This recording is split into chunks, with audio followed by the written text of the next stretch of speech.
the cursed royal family that died one by one in 1774.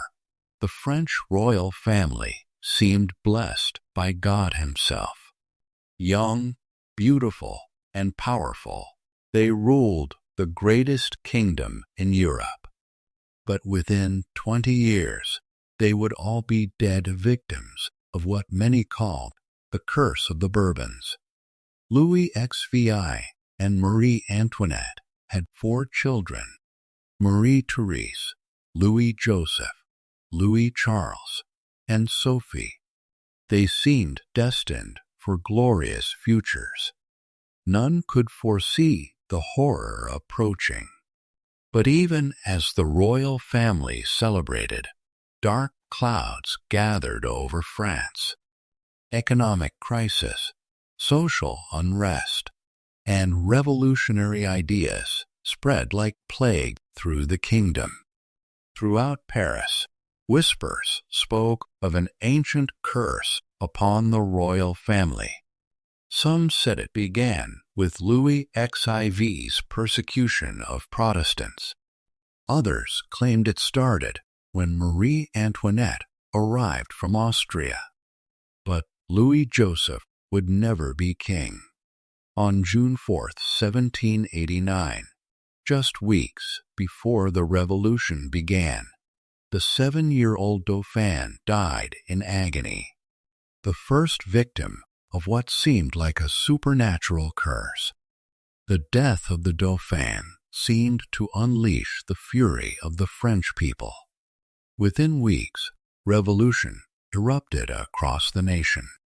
Princess Sophie, not yet a year old, died that very night as revolutionary crowds shouted outside the palace walls. The second royal child had fallen to the mysterious curse. The family was trapped. Louis XVI faced trial for treason, while the curse seemed to gather strength, preparing to claim its next victims. With the king's execution, the curse entered its deadliest phase. Marie Antoinette and her surviving children, Marie Therese and Louis Charles, were now alone against the fury of revolutionary France. Marie Antoinette's trial was a mockery. Charged with conspiracy against the liberty of the nation, she faced death with the dignity of a true queen. The Austrian princess who had danced at Versailles was dead at 37. But the curse was not finished. 2 royal children still lived, and the revolution had plans for them both. But survival seemed impossible. The revolutionaries had separated the children, hoping to break their spirits completely. Louis Charles, who would have been Louis XVI, died on June 8, 1795. Disease, neglect, and possibly poison had claimed the 4th victim of the Bourbon curse. Marie Therese, called the Orphan of the Temple, was the sole survivor of her family. Many expected her to die as well, completing the curse's terrible work. After 3 years of imprisonment, Marie Therese was released in a prisoner exchange. She was 17 years old and had lost everything.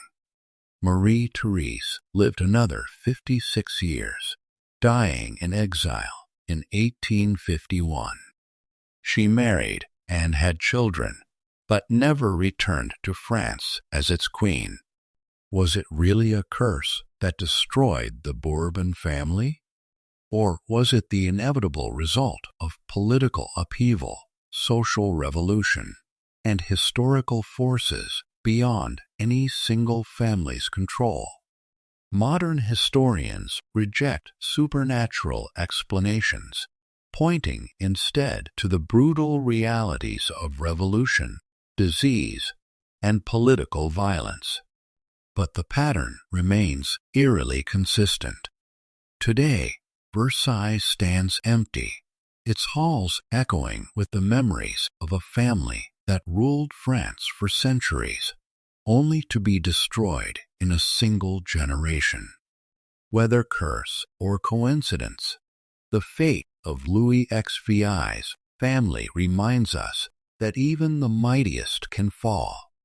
Power, privilege, and royal blood offer no protection against the forces of history or the terrible price of being on the wrong side of revolutionary change. Character Dialogue Archbishop. By the grace of God, I crown you Louis XVI, King of France and Navarre. Louis XVI, I swear to protect France and her people with my life, Marie Antoinette. We are so young to bear such responsibility. My love, Louis XVI. Together we can face anything. Marie, our dynasty, will endure for centuries. Marie Antoinette. Look how healthy they are. Madame de Polignac, God has blessed us with perfect children. Madame de Polignac. Indeed, Your Majesty, the Dauphin grows stronger each day. Louis XVI. My sons will rule France long after I am gone. The Bourbon line is secure, revolutionary one. Down with the Austrian witch. Revolutionary 2. The people starve while royalty feasts. Revolutionary 3. Death to the tyrants. Fortune teller. The Bourbon blood is cursed. Mark my words, they will all perish. Every last one. Court physician. Your Majesties, the Dauphin's condition is grave. The tuberculosis has spread to his spine. Marie Antoinette. But he's just a child. He was so healthy. Louis XVI, do everything possible. Doctor, he is the future of France. Louis Joseph. Papa, why do the people hate us? I hear them shouting outside. Louis XVI.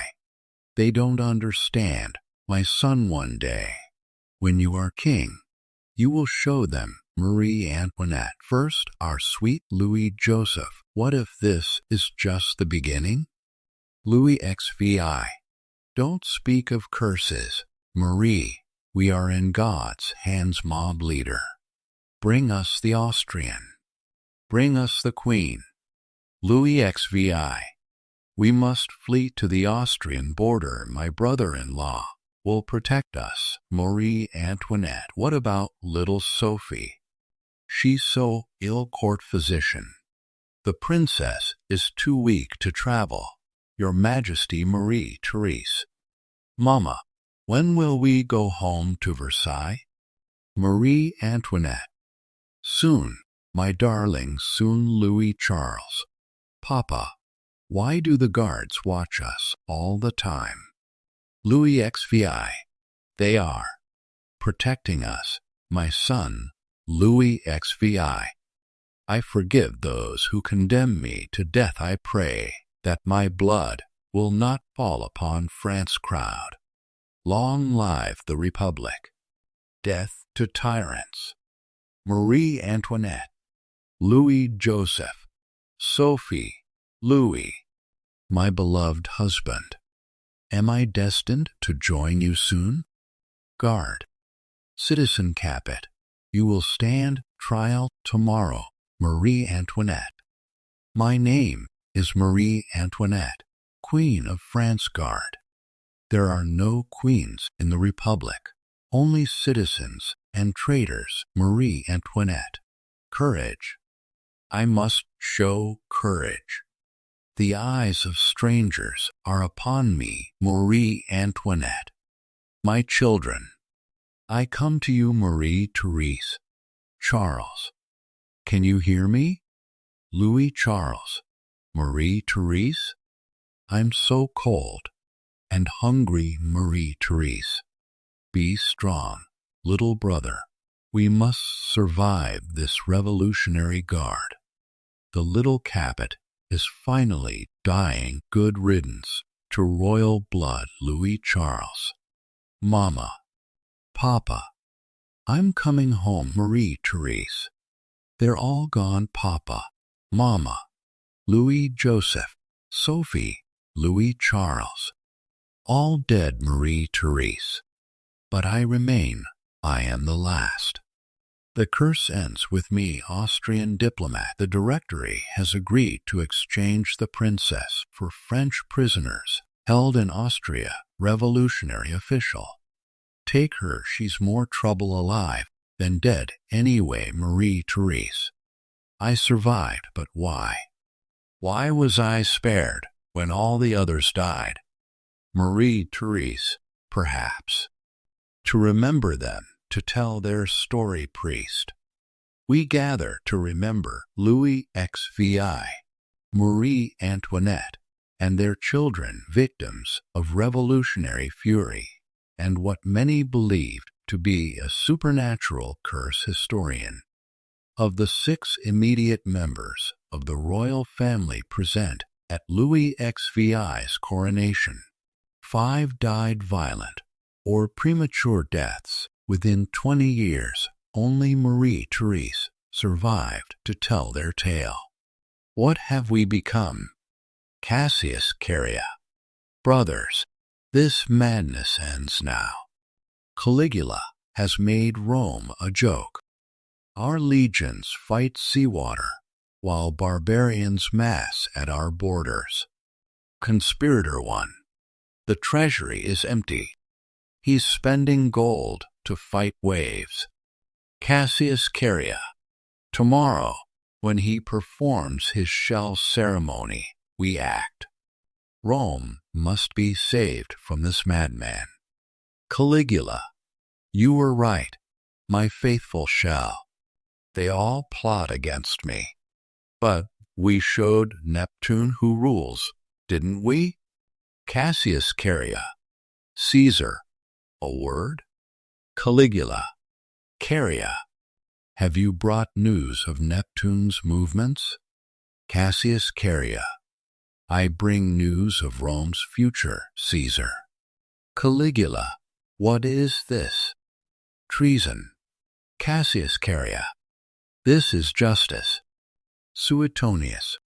Caligula's war against Neptune remains the strangest military campaign in Roman history.